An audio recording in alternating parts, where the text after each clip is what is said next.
Okay, chapter 16, verse 11, 12.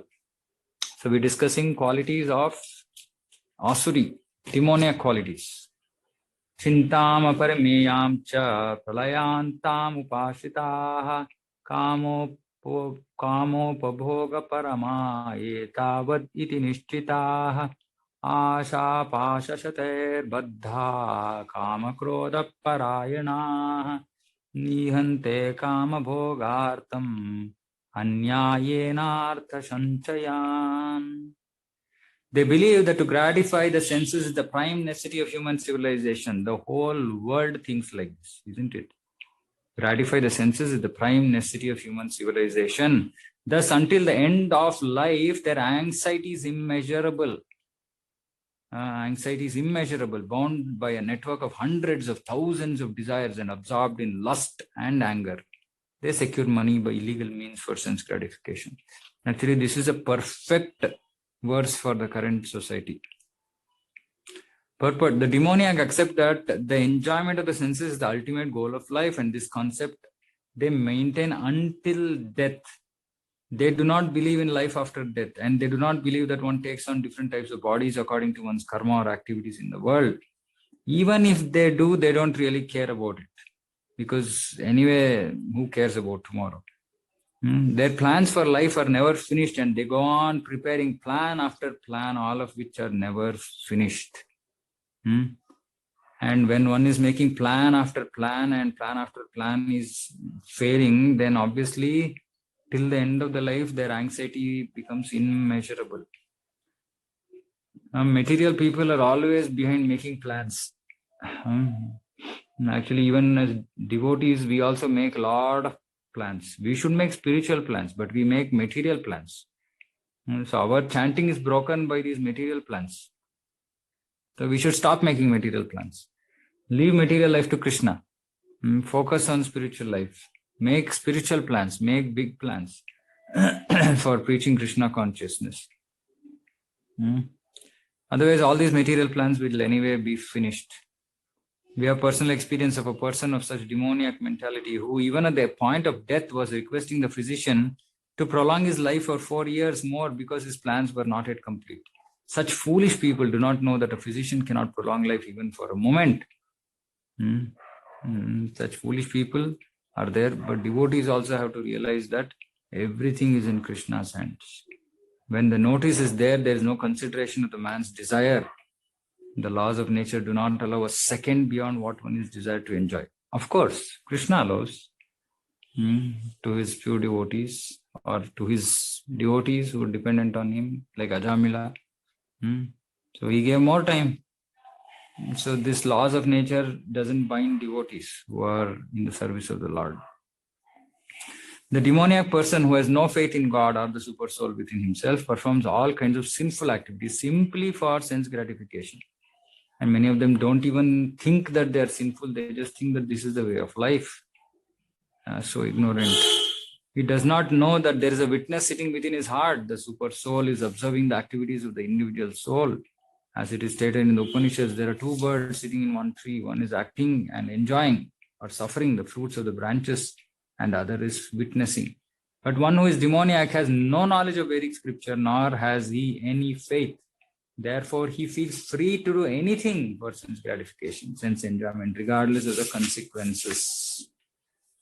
So, verse says, bound by a network of hundreds of thousands of desires, not one or two, hundreds and thousands of desires, absorbed in lust and anger, lust trying to satisfy their senses over and over and over again.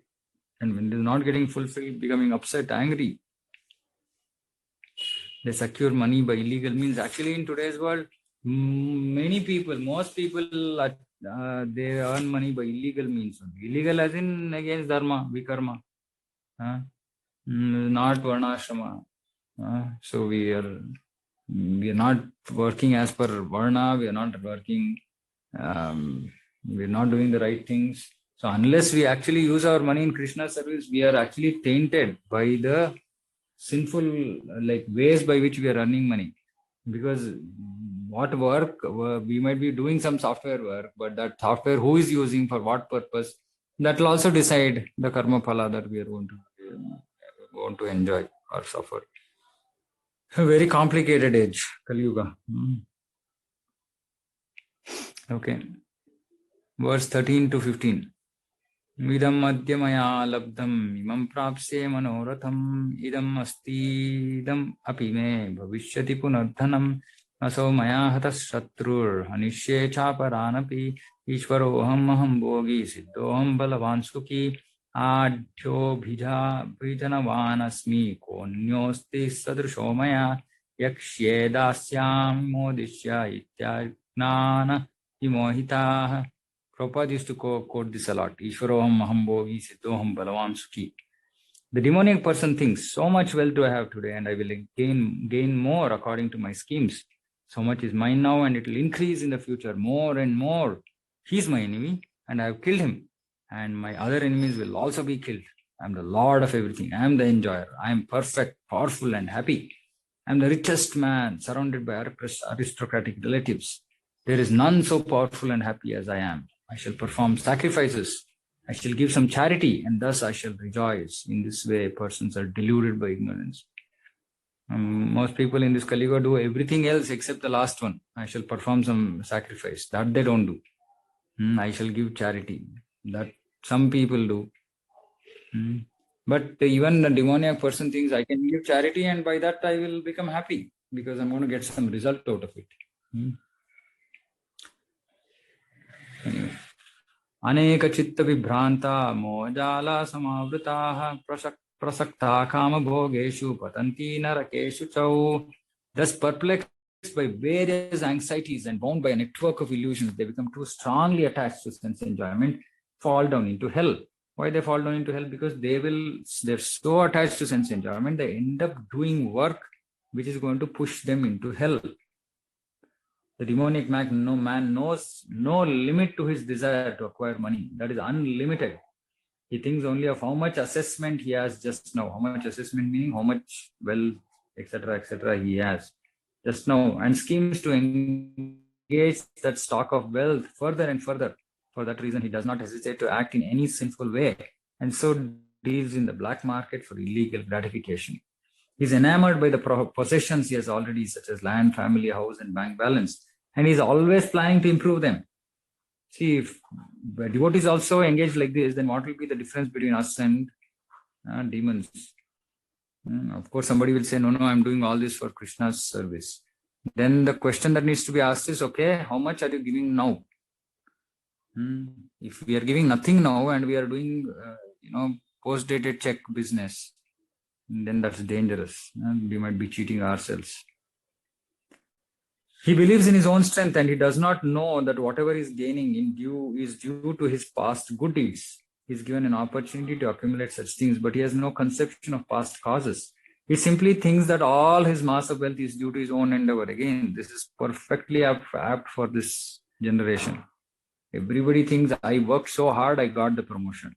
And they don't think that it's a result of past good works that they have done. So today they don't consider doing any good work. Because anyway, they're getting everything they want. Only when they're not getting, then will they think about God and some good activities and all that. When they're getting whatever they want, they have the money, they'll enjoy. That's it. A demoniac person believes in the strength of his personal work, not in the law of karma. According to the law of karma, man takes his birth in a high family or becomes rich or very well educated, Janmaishwarya Sutashri, or very beautiful because of good work in the past. The demoniac think that all these things are accidental and due to the strength of one's personal ability. They do not sense any arrangement behind all the varieties of people, beauty and education. Anyone who comes into competition with such a demoniac man is his enemy. There are many demoniac people and each is enemy to the others. This enmity becomes more and more deep between persons, then between families, societies, and at last between nations. Therefore, there is constant strife, war, and enmity all over the world. Each demoniac person thinks that he can live at the sacrifice of all others. Sacrifice means that he'll finish others. Generally, a demoniac person thinks of himself as a supreme God, and a demoniac preacher tells his followers, why are you seeking God elsewhere? You are all yourselves God. Whatever you like, you can do. Don't believe in God. Throw away God. God is dead. These are the demoniac's preachings. Although the demoniac person sees others equally rich and influential, or even more so, he thinks that no one is richer than he and that no one is more influential than he. As far as promotion to the higher planetary systems is concerned, he does not believe in performing yagnas or sacrifices. Demons think that they will manufacture their own process of yagna and prepare some machine by which they will be able to reach any higher planet. Best example of such a demoniac person was Ravana.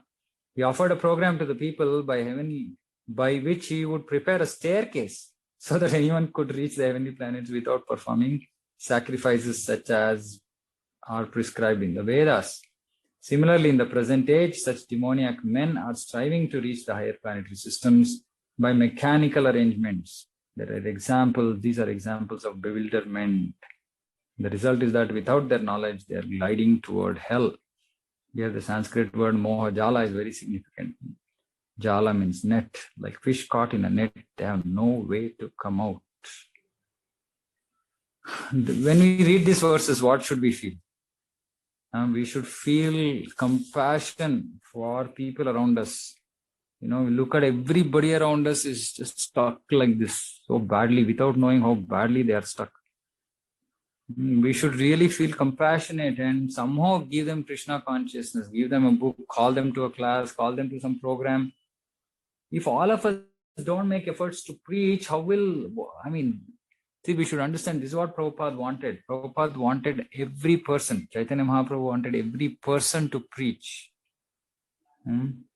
If we are not trying to do that, then we are not actually contributing to the mission. See, if all of us are just worried about our own sadhana, what will happen to the mission? And we should also understand our own sadhana will become more stronger, more intense when we preach. Without preaching, we cannot make progress in Krishna consciousness. Some form or the other we have to preach, either book distribution, Nagar Sankirtan, or by speaking, or by our own behavior. Somehow we have to preach. We cannot not preach. Otherwise, how will all these poor people, so much of, it's not that we have raised above these standards, but at least we know that, okay, we are on the way. And today or tomorrow, we will come out of all this nonsense. But there are people who unfortunately are complete ignorance. They have no idea. Shouldn't we feel sad for them? Shouldn't we feel compassionate for them? Verse 17. Atma sambhavita stabdha dhanamana madanvita yajante nama yagnaiste dambena vidhi purvakam. Self-complacent. Atma sambhavita. Self-complacent and always impudent. Stabdha. Stubborn, deluded by wealth and false prestige. They sometimes proudly perform sacrifices in name only without following any rules or regulations. Okay, some people follow, some people do this, some people don't even do this in Kali Yuga. Thinking themselves all in all, not caring for any authority or scripture. The demoniac sometimes perform so-called religious or sacrificial rites. And since they do not believe in authority, they are very impudent. This is due to illusion caused by accumulating some wealth and false prestige. Sometimes such demons take up the role of preacher, mislead the people, and become known as religious reformers or incarnations of God. They make a show of performing sacrifices, or they worship the demigods or manufacture their own god. Common men advertise them as God and worship them, and by the foolish, they are considered advanced in the principles of religion or in the principles of spiritual knowledge. They take the dress of the renounced order of life and engage in all nonsense in the dress. Actually, there are so many restrictions for one who has renounced this world. The demons, however, do not care for such restrictions. They think that whatever path one can create in one's own path. And jatamat tatapat. There's no such thing as the standard path one has to follow. The word avidhi purvakam, meaning a disregard for the rules and regulations, is especially stressed here.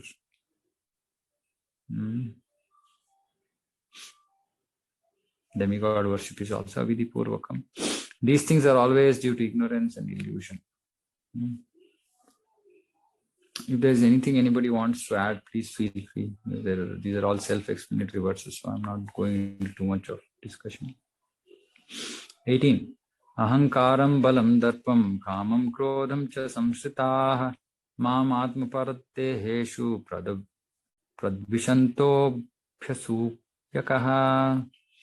Bewildered by false ego, strength, pride, lust, and anger, the demons become envious of Supreme Personality of Godhead, who is situated in their own bodies and in the bodies of others, and blaspheme against the real religion.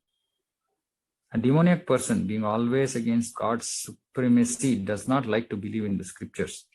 He is envious of both the scriptures and the existence of the Supreme Personality of Godhead. This is caused by his so-called prestige and his accumulation of wealth and strength. He does not know that the present life is a preparation for the next life. Not knowing this, he is actually envious of his own self as well as others. He commits violence on other bodies and on his own.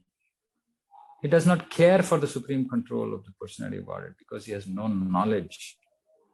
Being envious of the scriptures and the Supreme Personality of Godhead, he puts forward false arguments against the existence of God and denies the scriptural authority. He thinks himself independent and powerful in every action. He thinks that since no one can equal him in strength, power, or wealth, he can act in any way and no one can stop him. If he has an enemy who might check the advancement of his sensual activities, he makes plans to cut him down by his own power. Tanaham dvishatah kruran samsareshu naradhaman Kshipami ajasrama shubhan ashurishveva yonishu. Those who are envious and mischievous, who are the lowest among men, I perpetually cast into the ocean of material existence, into various demoniac species of life. In this verse, it is clearly indicated that placing of a particular individual soul in a particular body is the prerogative of the Supreme Will. Of course, prerogative of the Supreme Will doesn't mean that Lord will interfere and, do some kind of partiality or nothing like that. No, he's just created rules. According to rules, everything happens. So if these people are acting in a mischievous way, envious way, sinful way, automatically they will glide down to demonic species of life. Lord doesn't have to do anything. But he is somewhat, you can see the mood. Lord is angry in some way. I perpetually cast. Actually, he doesn't. But he's saying, I will cast. Because this place is for reformation, but they're not trying to get reformed at all. They're trying to go deeper and deeper. The demoniac person may not agree to accept the supremacy of the Lord. And it is a fact that he may act according to his own whims. But his next birth will depend upon the decision of the Supreme Personality of Godhead and not on himself. In the Srimad Bhagavatam 3rd canto, it is stated that an individual soul, after his death, is put into the womb of a mother where he gets a particular type of body under the supervision of superior power. Therefore, in the material existence, we find so many species of life, animals, insects, men, and so on. All are arranged by superior power. They are not accidental. As for the demoniac, it is clearly said here that they are perpetually put into the wombs of demons, and they continue to be envious, the lowest of mankind. Such demoniac species of men are held to be always full of lust, always violent and hateful, and always unclean. Prabhupada's purports are so perfect. The many kinds of hunters in the jungle are considered to belong to the demoniac species of life. Okay. Verse 20. Asurim yonimapanna mudha janmani janmani mama prapyaiva kaunteya tato yanti adamam patim. Attaining repeated birth amongst the species of demoniac life, O son of Kunti, such persons can never approach me. Gradually, they sink down to the most abominable type of existence. So sad. It is known that God is all merciful, but here we find that God is never merciful to the demoniac. It is clearly stated that the demoniac people, life after life, are put into the wombs of similar demons and not achieving the mercy of the Supreme Lord. They go down and down so that at last they achieve bodies like those of cats, dogs, and hogs. See, unless there is intervention in their life, unless devotees intervene in their journey, they will just become cats and dogs. So this chapter is really one, if we have any of these demonic qualities, we should work on getting rid of them. Two, look at all the people around us and feel compassionate towards them and preach to them. These verses again and again, it's just emphasizing the same thing. It may be then argued in this connection that God should not be advertised as all merciful if he is not merciful to such demons. In the answer to this question in the Vedanta Sutra, we find that Supreme Lord has no hatred for anyone. The placing of the asuras in the lowest stages of life is simply another feature of his mercy. Sometimes the asuras are killed by the Supreme Lord, but this killing is also good for them. For in the Vedic literature, we find that anyone who is killed by the Supreme Lord becomes liberated. There are instances in history of many asuras, Ravana, Kamsa, Hiranyakashipu, to whom the Lord appeared in various incarnations just to kill them. Therefore, God's mercy is shown to the asuras if they are fortunate enough to be killed by him. Otherwise, if they are ordinary asuras, then only devotees have to give them mercy. Okay, the most important verse. Trividam narakasyedam dvaram nashanam atmanaha kama krodastatha lobas tasmadetattrayam tyajet. There are three gates leading to this hell: lust, anger, and greed. Every sane man should give these up, for they lead to the degradation of the soul. Lust, anger, and greed degrade the soul, which is spiritual. These material things can degrade the soul. How powerful they must be. The beginning of demoniac life is described herein. One tries to satisfy his lust, and when he cannot, anger and greed arise.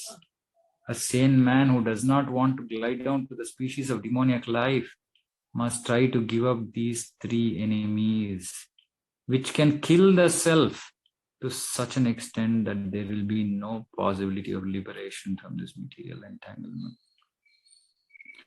So now, important thing, Prabhupada has not written more on this, because this is covered all in all other verses, actually whole of so many verses in Bhagavatam. So, but we should think, our own position, where we stand, what are we struggling with, and introspect by after reading Bhagavad Gita, Bhagavatam, what we should do.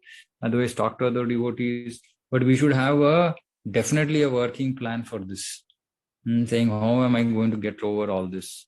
Of course, I mean, sadhana bhakti, intense sadhana bhakti can help us get rid of all this, but these itself might be preventing us from doing good bhakti. So it's very, very important that we break out of these things, lust, anger, greed. So please introspect and discuss with other devotees, etc., so that we have to get out of this, because we can't be sliding down to hell.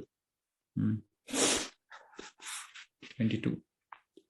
Ether vimukta kaunteya tamodvaraistrivirmana naraha acharyatmatmana shreyas tato yati param gatim.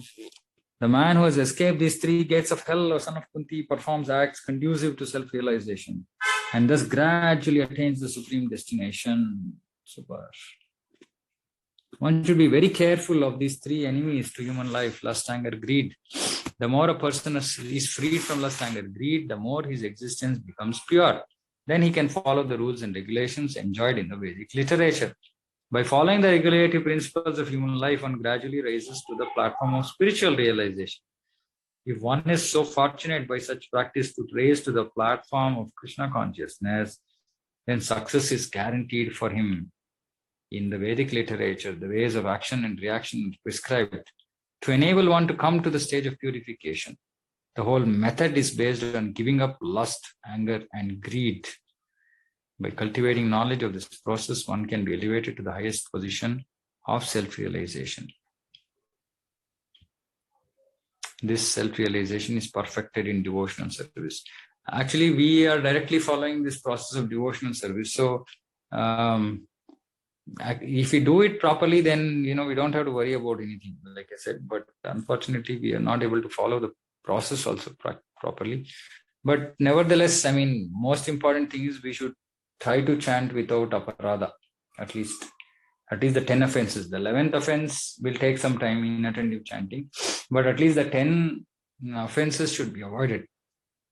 If they can be avoided, then we can make progress. And slowly inattentive chanting will go with more hearing. So if you do chanting and hearing properly, then we don't have to worry about any other process. Vedic literature, it's saying Vedic literature, ways of action and reaction are prescribed to enable one to come up to the stage of purification. Meaning, this whole varnashrama, it says these things can be done, these things cannot be done. Now, setting up all this kind of society rules, regulations, and all may be very difficult. But if you are simply engaged in devotional service, we can automatically come out of all this. But if you are practicing properly. Tivrena bhakti yogina. Tivra means gnana karma dhanavratam, and also with intensity. In the devotional service, the liberation of the conditioned soul is guaranteed. Therefore, according to the Vedic system, there are instituted the 4 orders of the life and 4 stages of life, varnashrama. There are different rules and regulations, and if a person is able to follow them, he will be automatically raised to the highest platform, spiritual realization. Then he can have liberation without a doubt. But if we want to attempt to set up a varnashrama society, then there's very little support as well for that. So some pockets here and there, some varnashrama farm projects are happening, but otherwise ISKCON as a whole is not very supportive of this fact, of this method. Right? They just say, no, just preach everybody Krishna consciousness.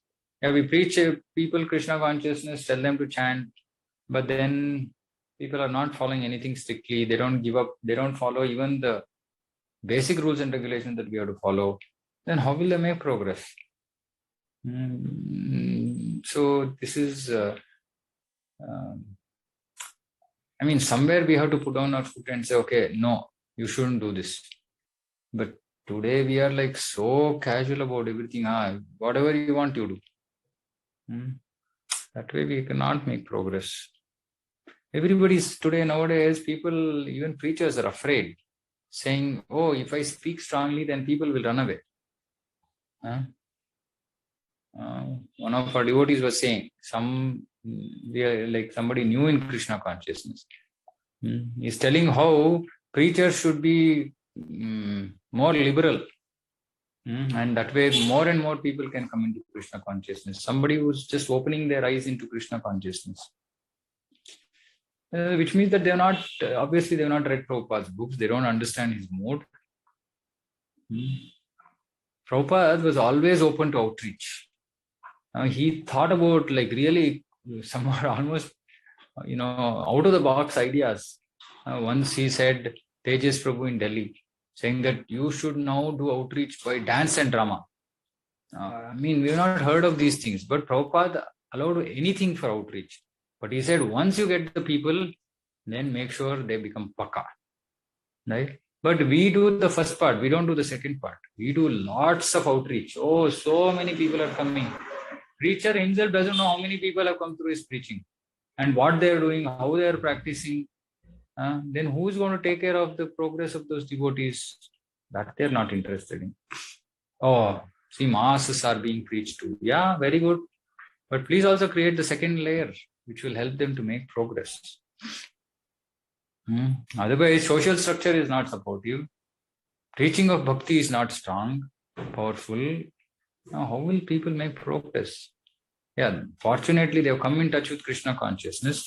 But if they have all, wrong ideas about bhakti, then they might even quit Krishna consciousness. Then who will become responsible for that? We will only be responsible for that. Very important, actually. These things need to be thought about Unfortunately, nobody talks about all this. If we talk about it, then we are bad. We're aggressive.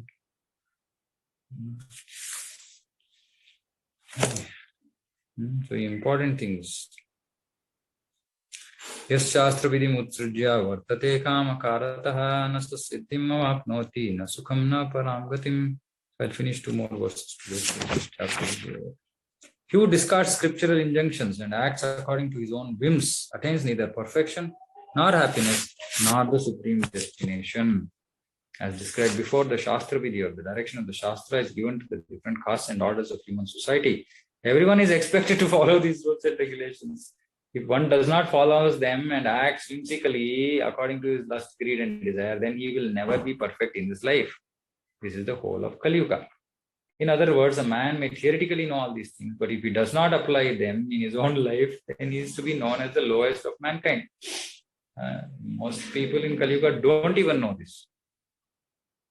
In the human form of life, a living entity is expected to be sane and to follow the regulations given for elevating his life to the highest platform. But if he does not follow them, then he degrades himself. But even if he follows the rules and regulations and moral principles, and ultimately does not come to the stage of understanding Supreme Lord, then all his knowledge becomes spoiled. And even if he accepts the existence of God, if he does not engage himself in the service of the Lord, his attempts are spoiled. So Prabhupada is gradually saying, okay, those who don't know, their life is spoiled. Those who know these rules and regulations, they don't want to follow, they are lowest of mankind. Those who follow, but they don't come to the Supreme Lord, their life is spoiled. And those who come to the Supreme Lord, but they don't do service to him, life is spoiled. Therefore, one should gradually raise himself to the platform of Krishna consciousness and devotional service. It is then and there that he can attain the highest perfectional stage, not otherwise. The word Kamakarataha is very significant. A person who knowingly violates the rules acts in lust. If one in ignorance is slightly better than this, but ignorance is no justification. One has to know knowledge and then act on according to that. He knows that this is forbidden, but still he acts. This is called acting whimsically. He knows that this should be done, but still he does not do it. Therefore, he is called whimsical. Such persons are destined to be condemned by the Supreme Lord. Such persons cannot have the perfection which is meant for the human life. The human life is especially meant for purifying one's existence. And one who does not follow the rules and regulations cannot purify himself, nor can he attain the real stage of happiness. And so we should also not be whimsical. If we know that there is some rule to be followed, we better follow the rule. Today, in the name of, mercy, compassion, say, no. My authority, my spiritual authority allows. I can do like this. I can do like that. Whether actually spiritual authority allows or whether we have created our own rules, Krishna only knows. There is so much of speculation that nobody knows actually everybody says Prabhupada said. How do we know Prabhupada really said or not? As in, unless somebody has really read Prabhupada's books, conversations, everything. We simply trust the people who are preaching. Tashma shastram pramanam te karya vyavastitau gnatva shastra vidhanoktam karma kartum miharhasi. One should therefore understand what is duty and what is not duty by the regulations of the scriptures. Knowing such rules and regulations, one should act so that he may gradually be elevated. All this for people of Gnana, who are seeking Gnana. Of course, in one way of thinking about it, these demons, because they really don't know anything, they will only do things that will degrade them. So here, advice to them is, at least do something that will elevate you. Follow some rules, regulations. Do something. But we go and say, okay, forget about rules and regulations. Simply chant Hare Krishna. Now, you don't want to chant Hare Krishna, no problem. Please come and have prasadam. See, really, you think about it. I mean, how much is the mercy of Sri Chaitanya Mahaprabhu? Because, see, somebody who is a demon, how will he understand all this knowledge? This is okay in previous ages. But in Kali Yuga, really, if Chaitanya Mahaprabhu had not come, how will demoniac people in Kali Yuga, I mean, with bhakti only, they are not able to understand. They are not able to accept that. Now, this path of Gnana, rectify yourself willingly, put your effort to rectify yourself. Why would they want to do it? So now we are cheating them with the process of bhakti. Without their knowledge, they are getting purified. So powerful, so powerful. That is why we should preach. As stated in the 15th chapter, all the rules and regulations of the Vedas are meant for knowing Krishna. If one understands Krishna from the Bhagavad Gita and becomes situated in Krishna consciousness, engaging himself in devotional service, he has reached the highest perfection of knowledge offered by the Vedic literature. Lord Chaitanya Mahaprabhu made this process very easy. He asked people simply to chant Hare Krishna and to engage in the devotional service of the Lord and eat remnants of foodstuff offered to the deity. That's it. One who is directly engaged in all these devotional activities is to be understood as having studied all Vedic literature. He has come to the conclusion perfectly. Of course, for the ordinary persons who are not in Krishna consciousness or who are not engaged in devotional service, what is to be done and what is not to be done must be decided by the injunctions of the Vedas. So Prabhupada is saying there are rules and regulations, but that is only for those who are not engaged in devotional service. So keep everybody devotional service. So then they don't have to worry about these rules and regulations. Because even if they want, they don't know, they can't know what is right, what is wrong. One should act accordingly without argument. That is called following the principles of Shastra or scripture. Shastra is without the four principal defects that are visible in the conditioned soul: imperfect senses, propensity for cheating, certainty of committing mistakes, and certainty of being illusioned. These four principal defects in conditioned life disqualify one from putting forth rules and regulations. Therefore, rules and regulations are described in the Shastra. Being above these defects are accepted without alteration by all great saints, acharyas, and great souls. In India, there are many parties of spiritual understanding, generally classified as two: impersonalists and personalists. Both of them, however, lead their lives according to principles of Vedas. Without following the principles of the scriptures, one cannot elevate himself to the perfectional stage. One who actually therefore understands the purport of the Shastras is considered fortunate. But see, interestingly, while there are so many rules and regulations, that is why Prabhupada starts saying that of all the, always remember Krishna, never forget Krishna. This is the topmost instruction. So when we come to Krishna consciousness, all other rules become subordinate or supportive. So we should strictly follow the principal rules. 4 regulatory principles, chanting at least 16 rounds, ABCD. If we follow properly, then we don't have to worry about so many rules. Because actually when we practice this strictly, we will automatically straighten up our life, avoid sinful activities, and slowly and steadily become more and more purified. Otherwise, there are so many rules to be worried about. In human society, aversion to the principles of understanding the Supreme Personality of Godhead is the cause of all fall downs. That is the greatest offense of human life. Aversion to understanding God, Supreme Lord, is the greatest offense. Therefore, Maya, the material energy of the Supreme Personality of Godhead, is always giving us trouble in the shape of the threefold miseries. This material energy is constituted of the three modes of material nature. One has to raise himself at least the mode of goodness before the path to understanding the Supreme Lord can be opened. Without raising oneself to the standard of mode of goodness, one remains in ignorance and passion, which are the cause of demoniac life. Those in the modes of passion and ignorance deride the scriptures, deride the holy name, deride the proper understanding of the Supreme Personality of Godhead. They disobey the instructions of spiritual masters. They do not care for regulations of the scriptures. In spite of hearing the glories of devotional service, they are not attracted. Thus, they manufacture their own way of elevation. Now, for such people, somehow we have to cheat them. Because even after hearing the glories of devotional service, they are not attracted. So we should just give them prasadam. And the other day, Bhakti Vigna Vinash Swami Maharaj was there, Nasim Swami Maharaj was there in our temple, and somebody was asking, what about such people who don't want to hear, who are demoniac? He just said, give them prasadam. Just give them prasadam. So somehow we have to cheat them. These are some of the defects of human society which lead to the demoniac status of life. If, however, one is able to be guided by a proper and bona fide spiritual master who can lead one to the path of elevation to the higher stage, then one's life becomes successful.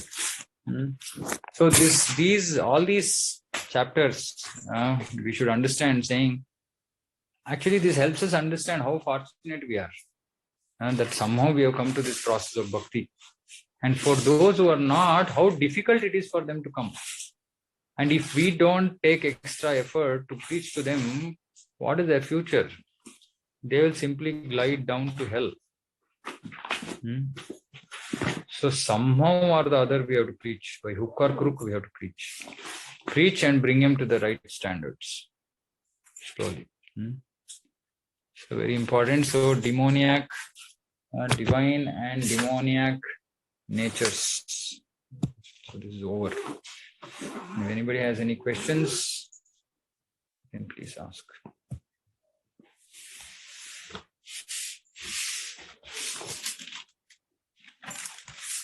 Any questions? Hare Krishna. Is everybody there? Everybody awake? Okay. No response.